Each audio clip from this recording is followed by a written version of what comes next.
So welcome back to the podcast. My name is Joseph Clough, and this is episode 582. Now, this is being broadcasted live on YouTube, which is youtube.com/Joseph Clough. Or we're actually doing it on Facebook as well, but they've actually kind of stopped the stream once or twice. So I prefer YouTube, but if you are on Facebook, we go live onto that page, which is facebook.com/Joseph's fan page. Now, in this episode, and this was actually a co-creation of an episode. So Benjamin was on the stream and he said about this subject, and about half hour before I went live, I had this thought as well. So I'm going to take that subject and run with it, because I feel like that's what we should do today. I had two other subjects in mind, but I think this is more important, and this is for those, and there's going to be for many, many people. Because of the world's events that we've been through the last year and a half or so, it has meant a lot of isolation. It's meant even not working or working from home. It's created lots of different unique challenges. And I say challenges because I don't see things as problems. I see them as opportunities to grow, to adapt. In fact, on a previous episode, I was talking about resiliency and also innovation. So when times are hard, it is the perfect opportunity to be resilient and also innovative in who we are and where we're heading. Now, it happens time and time again in business when it comes to innovation. When everything is saying no, is our opportunity to say, yes, let's create something. There's a gap somewhere, there's a limiting aspect, but I wanted to apply it to ourselves, because there are many people starting, or who have, or will be very soon, getting back into the workplace. Now and this is from what I've spoken to with my clients who either run businesses or who are wanting to excel in their business. That's my business mainly. I work with business owners, entrepreneurs, or those who want to be able to get that promotion, like more career orientated, and to let go of limiting beliefs. And this past year and a half has created a new dynamic.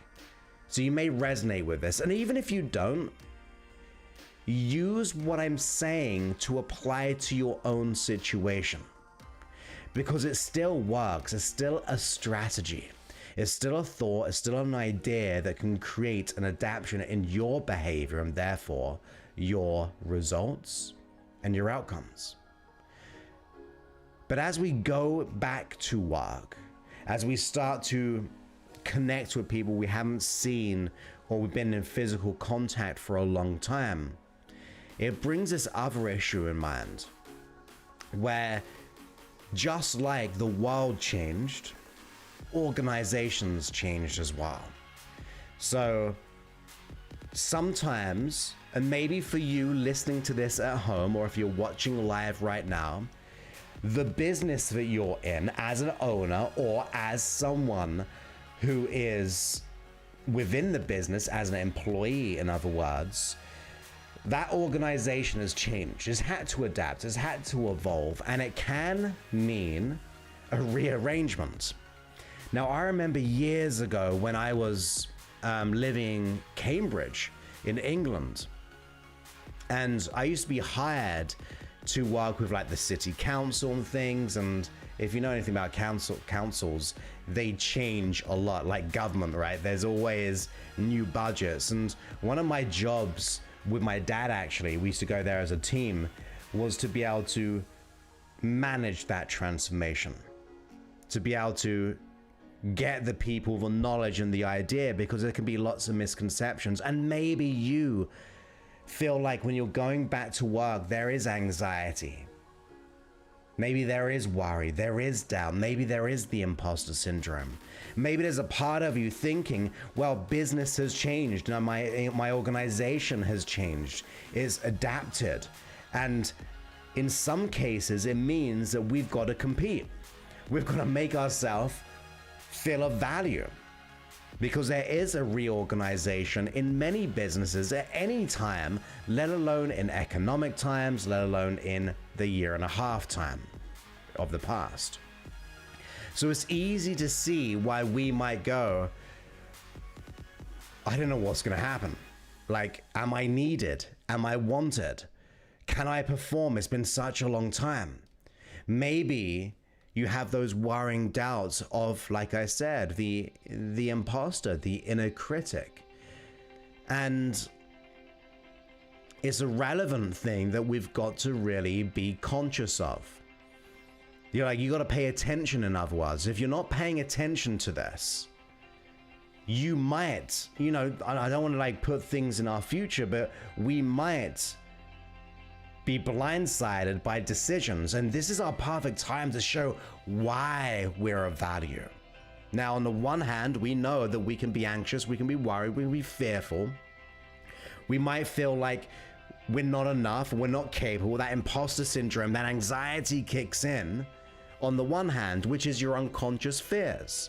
It's your unconscious beliefs. It's the stories we've been telling ourselves. Now, for some of you, it may be since you're a kid. Like when I speak to my clients, many times the decisions that we made, the beliefs that we had, were formulated when we were younger. Maybe we didn't get the attention that we wanted. Maybe we were told that we weren't enough. Maybe we were held up to a high standard that we had to be a perfectionist. We felt like we had to. And those can be played out as an adult. It doesn't mean that we had to, for some people it's happened for many, many years, like a constant battle.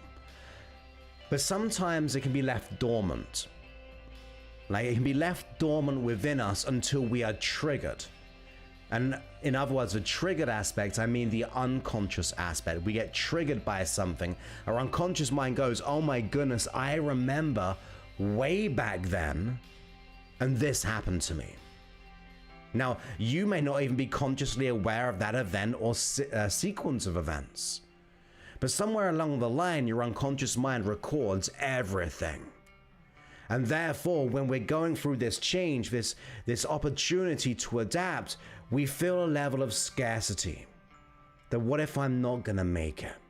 What if this imposter syndrome, this is when it really kicks in? When I need to be able to be in my job or I need to show my value more than ever before, it kicks in. And I don't want that to happen. I don't want that anxiety. I don't want that fear.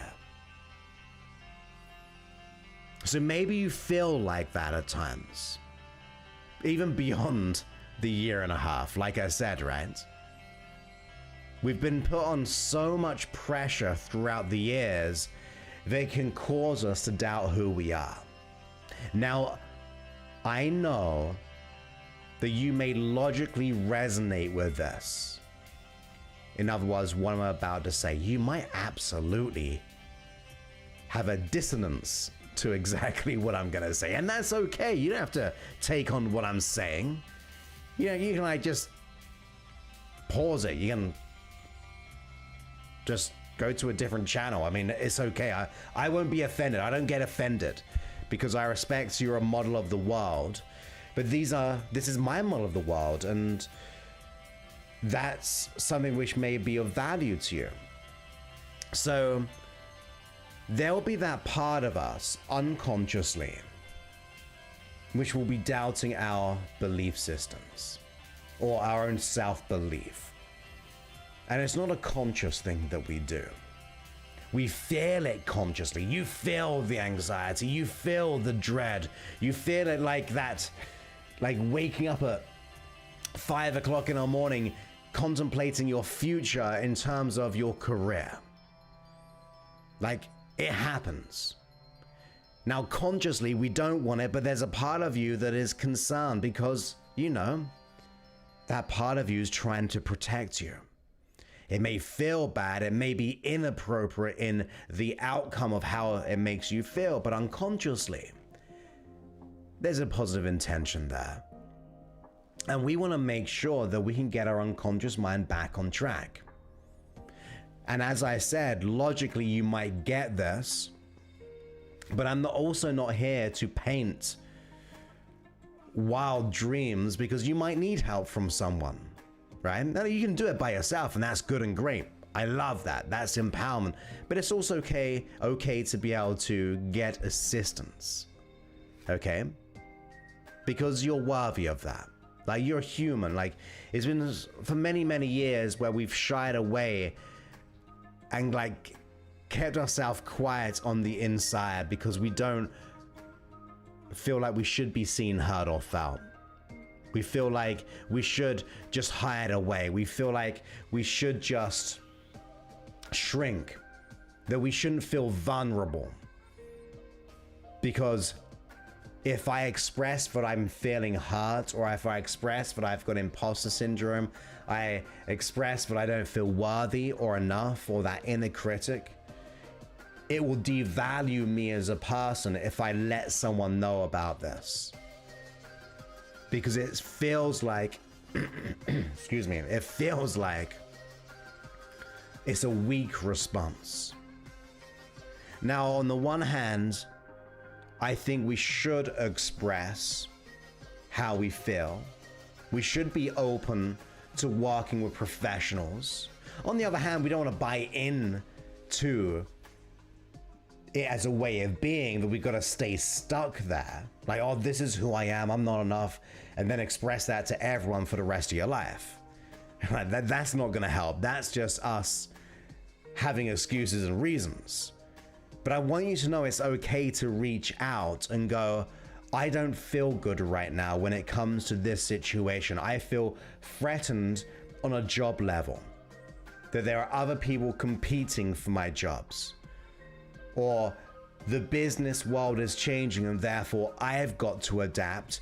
And I've noticed that I've had this story for a long time, or I've noticed I feel it now, whether it be past or whether it just be present, that there's a part of me which feels scared. It's okay to feel that. It's okay to acknowledge it, because it can be scary. I know, for example, in my business, okay, I'm self-employed, I'm a business owner, I employ people in my business. And when the last year and a half happened, I had to adapt, right? I had to. I wasn't gonna let down the people that I pay, because they have families. They have like what they want to be doing, and like their needs have to be met. So I had to adapt. But I also had to be honest in the adaptation. I had to be honest with, this is a new territory I've never been in. Not from a problem, but as a an opportunity to be resilient, an opportunity to see what I'm made of. Like, what if we change that? And as I said, you might need help with this, but I really want you to get to the place where you've worked with someone, you do it by yourself, when you see these situations and you go, do you know what? Even though this is happening, and it could be beyond the year and a half, it could be about anything. It could be about our family, it could be about the economy, it could be about fill in the blank. I want us to go into situations and rise because of them. Like, this is our platform, this is our opportunity to express our qualities, to express who we are and where we're heading. That's what I want us to have. I don't want us to shy away from conflict. I don't want us to feel fear and anxiety and worries and doubts. This is where you start to evolve yourself and go, I'm gonna take this moment to wonder what could be good here. But it's gonna test me, but it's testing my ability and adaptability in who I am. And I promise you, that's how I see life. I see things as every problem is an opportunity to grow. Every issue I have is a challenge. And I don't know where I got that from, because I never used to have it when I was very, very young. I was the polar opposite. I was the one who's gonna shy away from situations unless it was in certain contexts. Like, I was pretty good at football or soccer in America. Well, I was okay. I was good enough, right? And with my core set of friends, I was good and safe, and I was pretty popular in that sense. But beyond that, I used to be petrified. I used to worry. I used to be doubtful of my ability and who I am. It caused me to drop out of school and college and things like that. I never passed. I never even showed up to one of my exams. I was that conflicted. So I want you to know it happens.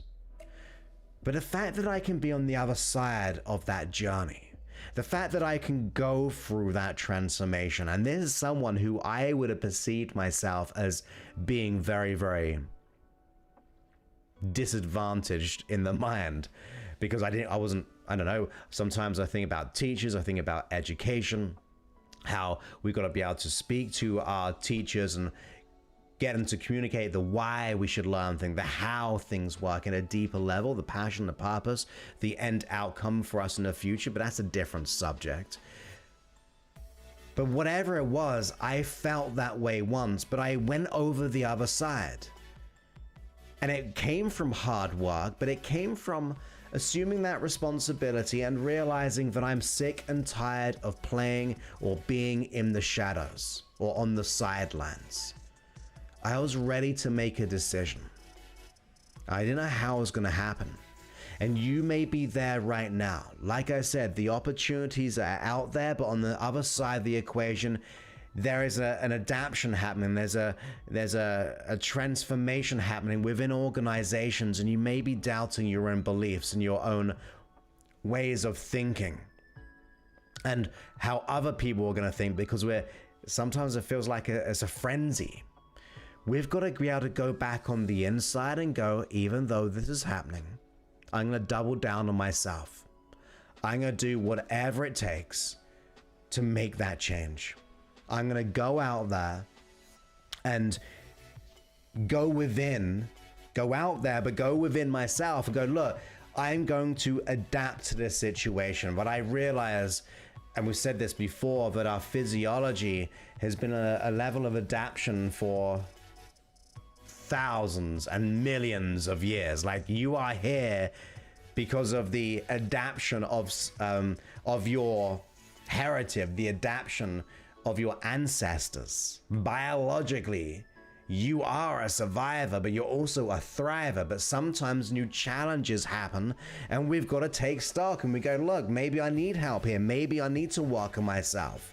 Maybe I got to understand what is truth and what is illusionary.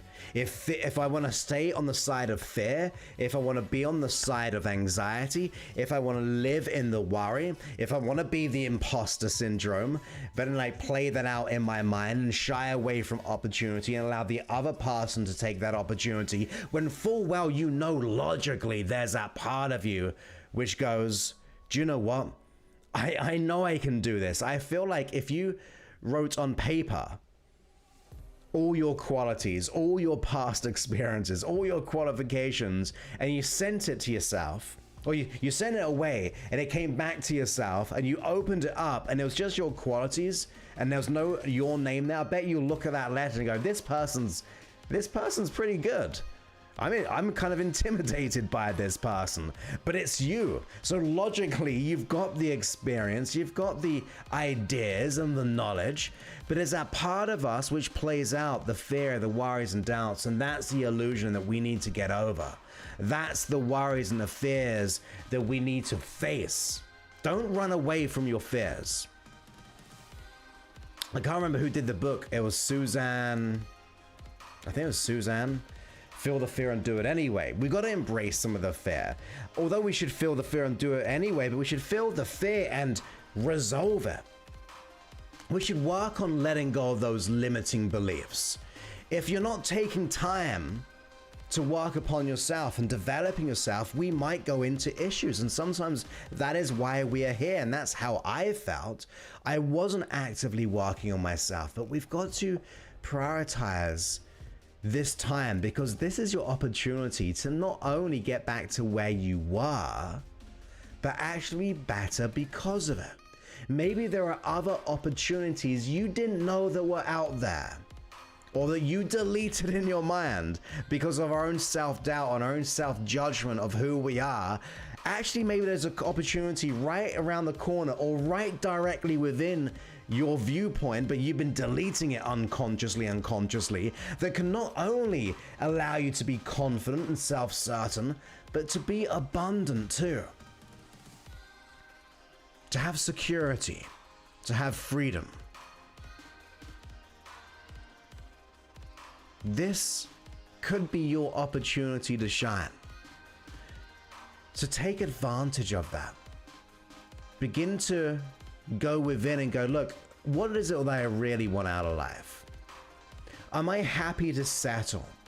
Or am I going to go out there and adapt? I'm going to go out there and shine. I'm going to be the example to my wife or my husband, my children, because that's the other thing, right? If I had children, right? I don't have children, but if I had children, and this is based on what I speak about with my clients, they don't want to communicate that with their children, their insecurities to their children, their fears, their worries and doubts.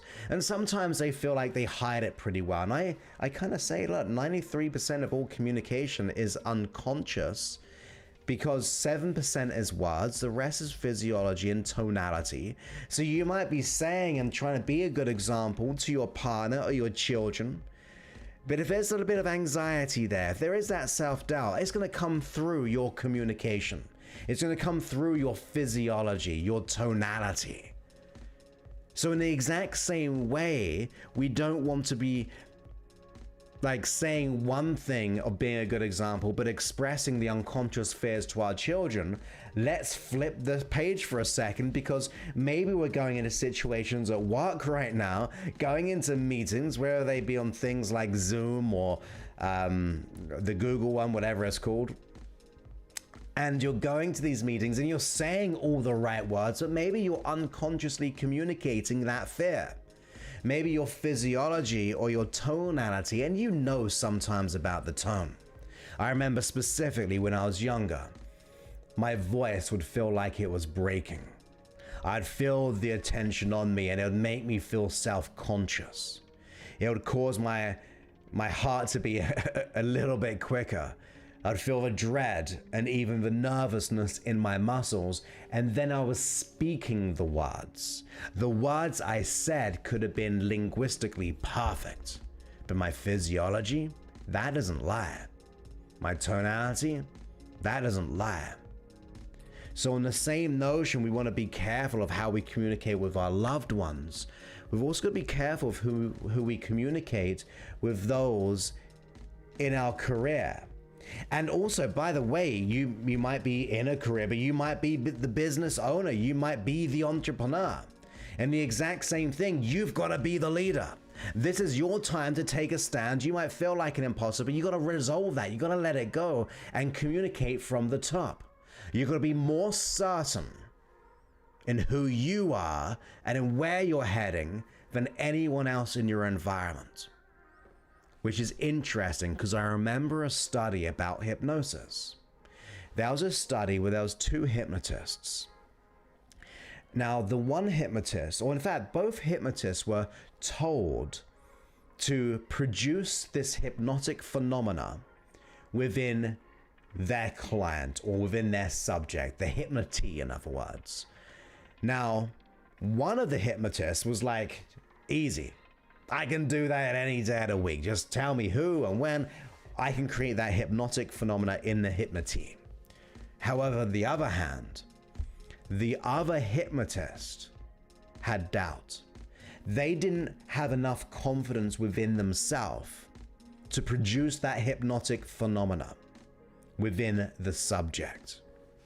Now, you can probably tell what happened on this story. The hypnotist who had total self-certainty made it happen. The hypnotic phenomena, perfect. And the hypnotist who did not believe that they could do it, it didn't work. You see, you've got to have a better communication than those around you. You've got to have more self-certainty to be able to express that. You've got to have more self-belief within yourself, within your words, within your identity, within the situation than those in the situation, because they'll pick it up. And also, it reminds me of another book. I can't remember what it was, which one it was, because he's done so many. It's Malcolm Gladwell, I believe. And it went into like doctors and I don't know if it was it wasn't a tipping point, it was something else. But in that book, they did like the recordings of doctors. Now, some doctors would have a certain tonality, say the exact same words as the other doctor, but based on the tonality and the physiology, it created a different response within the person. That is what we call a nocebo effect. When we say something to the subject, in this case the patient, and if you think about it, the patient looks up to the doctor and thinks they know everything. If there's any form of doubt or worry or fear in the doctor's mind, you're going to pick it up as a patient, because communication is key. So in this scenario, there was a nocebo effect when the patients acted out on those fears and worries too. So you got to think that everything that we do, we are expressing and communicating within our physiology. So when we're going back to work, we've got to get to the point and go, do you know what? I am going to actually work upon myself. I'm going to let go of my worries and doubts and do what has to be done. Because this is my opportunity to grow. There's my opportunity to shine. This is when everything is saying no to everyone else. But guess what? Everyone else is feeling this. This is your opportunity to be the example of what can be done. To let go of the imposter syndrome, to focus on what you want and get your unconscious mind on your side. Takes time. With the right help, you can get there quicker, but even if it's just time, you've got it. So now is your time to let go of the imposter syndrome. This is your opportunity. And of course, if you ever need help with that specifically, in other words, you want to be a part of my 8-week system, we let it all go in 8 weeks. If you're a good fit, like, you got to apply for this. We only can take on, I think we only ever offer 2 out of 5 people who are going to be a good fit, because we are looking for the right person that we can serve. But you can go to josephclough.info/power, josephclough.info/power, and you can watch our masterclass there. If that's a good fit for you, you'll get on a call with a team. The team will see if we can solve the issue, because it's fully customized to your needs.